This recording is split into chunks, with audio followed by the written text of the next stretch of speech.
Emotion Transformation Center. The city's skyline was a jagged mosaic of glass and steel, but one building stood apart. It wasn't the tallest or the most ornate, but its presence was undeniable, a colossal, smooth obelisk of pearlescent white. It was known formally as the Emotion Transformation Center. People didn't talk about it much, not because it was a secret, but because it was a last resort, a place for those whose inner worlds had crumbled. When Elara walked through the wide, polished doors, the air was still and sterile, smelling faintly of ozone and something akin to fresh rain. A friendly but distant receptionist directed her to a line of what looked like airport security scanners. They weren't. Elara had heard the stories. These were not machines that searched for hidden weapons, but for hidden sorrows. She stepped into the archway, her heart pounding a frantic rhythm against her ribs. She was tired of the relentless static in her mind, the grey filter that had dulled her world for years.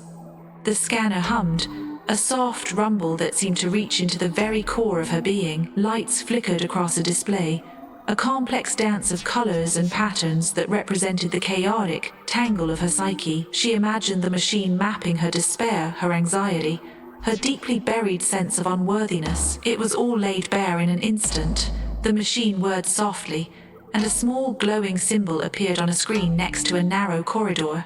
Elara was not given a choice. The path, chosen from thousands of possible permutations, was uniquely hers. She stepped through the entrance, and the polished doors of the center slid shut behind her. The hallway was not like anything she'd seen before. It was a winding, organic space, its walls shifting with soft, ambient light. There were no signs or directions. The path simply existed, a living, breathing guide. She walked onward, passing through spaces that mirrored the feelings the machine had detected. One section was a vast, echoing chamber of glass shards, reflecting 1,000 distorted images of herself. The noise was unbearable, a cacophony of whispers of self-doubt. The glass shifted under her feet, but it never broke, and with each step the noise grew softer until it vanished, replaced by a deep, resonant silence. Further on, the path became a tangled forest of gnarled branches that seemed to clutch and twist around her. The air was heavy with the scent of decay, and the light was a perpetual twilight. This was the landscape of her grief, the endless cycle of regret she had been trapped in.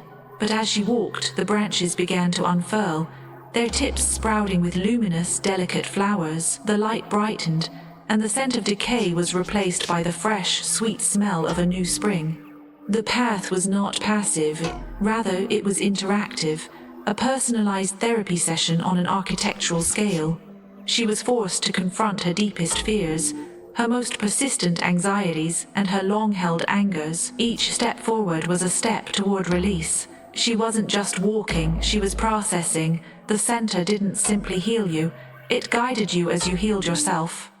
Finally, the path began to straighten and widen. The walls became smooth and warm, and the light felt like genuine sunlight. She could hear the soft, rhythmic sound of her heartbeat, steady and strong. As she rounded the last bend, she saw a single, simple door at the end of the hall. A gentle breeze, hinting at freedom and possibility, wafted through the opening. Elara pushed the door fully open, blinking in the bright light.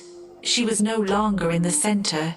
She was standing on a grassy hill overlooking the city, the sun warm on her face. Her mind was quiet, the static finally gone. The grey filter had been lifted, revealing a world vibrant with color and sound. She didn't feel like a different person. She felt like herself, but whole and undamaged. She knew with confidence she could return to society, not just as a person, but as a person who was happy, productive, and open to all that life has to offer.